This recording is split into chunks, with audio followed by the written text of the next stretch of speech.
Salut tout le monde, on se retrouve pour une nouvelle vidéo. Donc aujourd'hui on va voir comment on va pouvoir installer un détecteur de fin de filament sur notre Bigtree Tech SKR Mini E3 V2.0. J'ai déjà fait une précédente vidéo sur la carte mère en elle-même et sur le BL Touch, mais on va regarder comment ça se passe tout de suite dans le reste de la vidéo.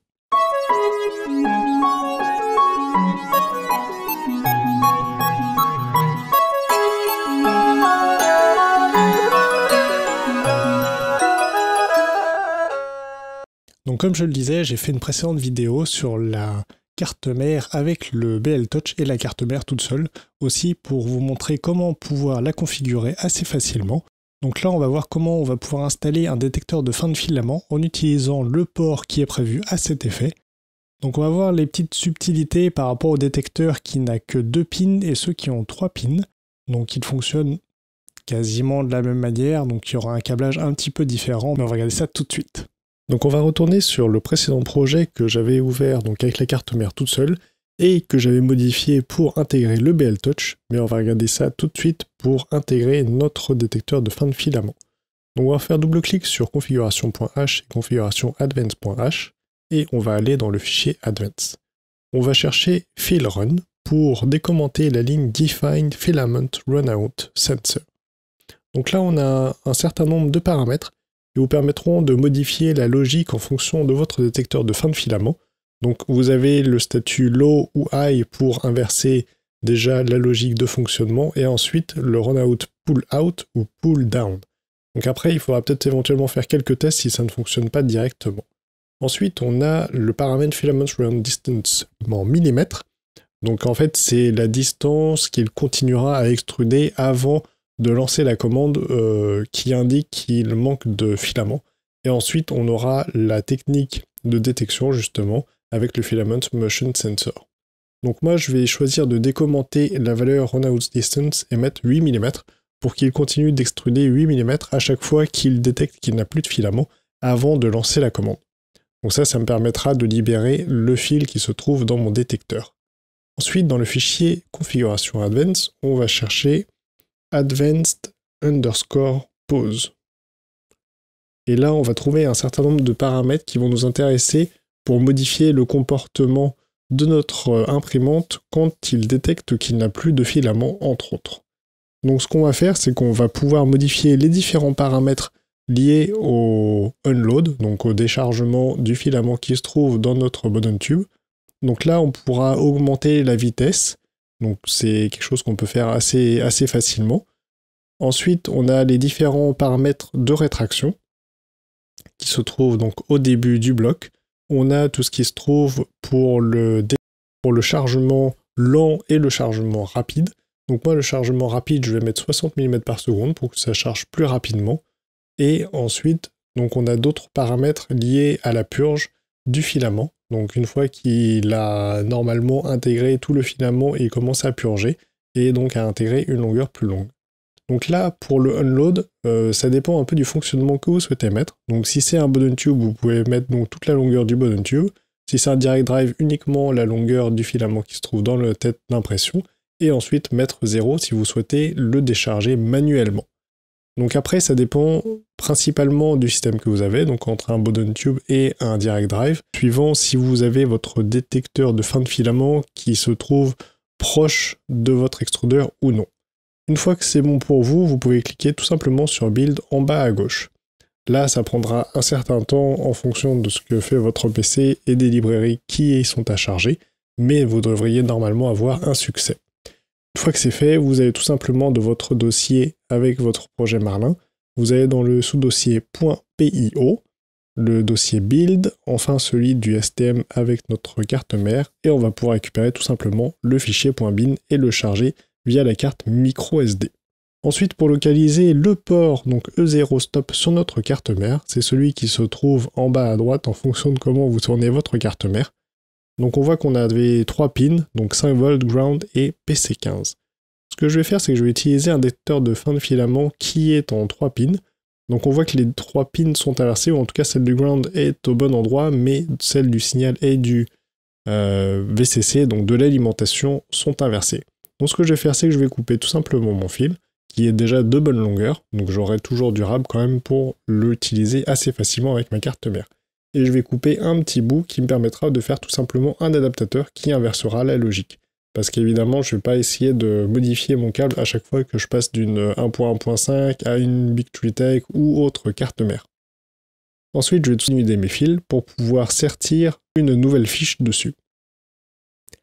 Donc évidemment, pour les différentes fiches et les outils que j'utilise, notamment ce dénudeur de fil que je trouve très sincèrement très pratique, je mettrai tout en lien dans la description pour que vous puissiez retrouver assez facilement. Donc ensuite, on va pouvoir sertir nos connecteurs. Donc là, j'en ai déjà mis un dans la pince à sertir et je vais tout simplement serrer pour maintenir le bout du câble bien en place. Je vais faire ça pour les 3 connecteurs et également pour mon petit adaptateur que je vous présenterai juste après. Donc une fois que les 3 sont sertis avec donc, tous ces connecteurs, donc évidemment il vous faudra toutes les petites fiches à sertir avec, vous pouvez serrer la fiche. Donc j'ai utilisé le même type de fiche avec 3 ports que celui d'origine, donc il suffit tout simplement de le mettre les fils dans le bon ordre. Donc moi j'avais pas forcément serti dans le bon sens, donc mes fils seront un petit peu inversés, seront un petit peu tournés on va dire au bout du câble, mais c'est pas forcément gênant. D'ailleurs c'est absolument pas gênant, c'est purement visuel le fait que notre fil soit bien à plat ou non. Donc maintenant que notre câble est de nouveau d'origine, on va faire notre petit adaptateur qui va inverser le VCC et le signal. Donc là j'ai déjà dénudé les fils et je vais tout simplement avoir à les sertir. Et une fois que c'est fait, donc on va pouvoir les insérer dans les fiches. Donc un côté mâle et un côté femelle, où on va tout simplement inverser le câble rouge et le câble blanc. Une fois que c'est fait, on va pouvoir insérer notre câble d'origine et on a maintenant un inverseur avec le câble rouge et le câble blanc. Donc on a modifié la logique donc avec le plus 5 volts à droite et le signal à gauche, contrairement au détecteur de fin de filament d'origine. On va pouvoir tout simplement l'insérer dans notre port et ce sera tout bon pour notre montage. Donc maintenant, on a notre détecteur de fin de filament. Donc j'utilise 2 modèles différents. J'ai celui-là avec le câble qui se trouve sur le bout. Donc une fois que j'insère mon fil, il m'indique que c'est bien chargé. Donc j'ai une petite LED verte et quand je le retire, ça s'éteint. Ensuite, j'utilise également un deuxième type de détecteur de fin de filament où le port se trouve, que j'appellerai sur le bas, donc à le côté opposé du filament, mais on va pouvoir donc utiliser ce détecteur qui n'a que 2 pins avec le câblage 3 pins, donc qui permettra de l'utiliser. Si vous utilisez que les 2 pins, a priori ça ne fonctionnera pas, donc il faudra bien utiliser un câble avec 3 fils, ou tout simplement rajouter un câble à côté pour l'utiliser, donc là il faudra peut-être bricoler un petit peu, mais tout ça pour vous dire que vous pouvez utiliser quand même ce détecteur, vous ne serez pas obligé d'en acheter un autre. Ensuite, dès les menus de l'imprimante, si on va dans Configuration, on va pouvoir trouver le Runout Sensor, pouvoir l'activer ou non sur l'impression qu'on va utiliser. Ensuite, on va pouvoir aller dans Advanced Settings, et là, on va descendre et on va trouver Filament. Là, on va trouver un certain nombre de paramètres, comme le Unload et le Load, pour définir la distance. On a le Runout Distance Millimeter, donc on va pouvoir définir la distance. Une fois qu'on retire notre fil, on va pouvoir attendre un petit peu qu'il décharge donc le filament que je lui ai demandé de continuer d'extruder avant de libérer donc le filament qui se trouve dans mon bottom tube. Ensuite, il va décharger tout le filament donc jusqu'en haut et on n'aura plus qu'à le retirer, remettre du filament et relancer notre impression. Donc là, évidemment, j'ai mis un petit test avec le détecteur de fin de filament qui est ce que je dirais un petit peu volant, donc qui se trouve comme ça à côté, pour pouvoir tout simplement vous montrer quand je retire ou que je remets du filament. Mais je vous présenterai un support que je suis en train de faire pour pouvoir l'attacher assez facilement et qu'il puisse décharger plus facilement le filament. Et vous verrez ça dans une prochaine vidéo. Donc voilà, on a maintenant vu comment on allait pouvoir installer notre détecteur de fin de filament sur notre carte mère. Donc c'est relativement simple à faire, mais c'est une upgrade qui est quand même très intéressante, surtout si vous êtes avec une bobine où vous n'êtes pas sûr que ça va passer en termes de longueur ou en termes de poids pour pouvoir faire votre impression.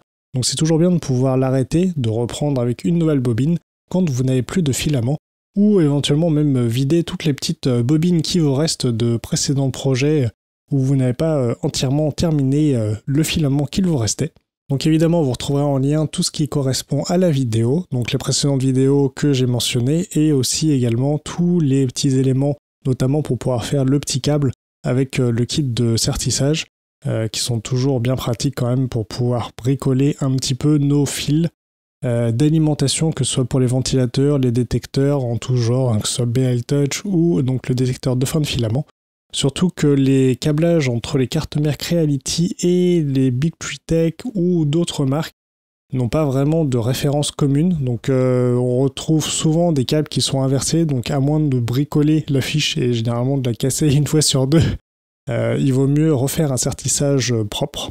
Donc je ferai au moins encore une autre vidéo avec la présentation de l'écran, le TFT35 qu'on connectera sur notre carte mère pour pouvoir utiliser l'interface tactile ou l'interface d'origine, l'émuler sur l'écran. Donc voilà, c'est à peu près tout pour cette vidéo. Si vous avez aimé, n'hésitez pas à liker, partager, vous abonner si ce n'est pas déjà fait. Sur ce, je vous laisse et je vous dis à très bientôt dans une prochaine vidéo. Salut!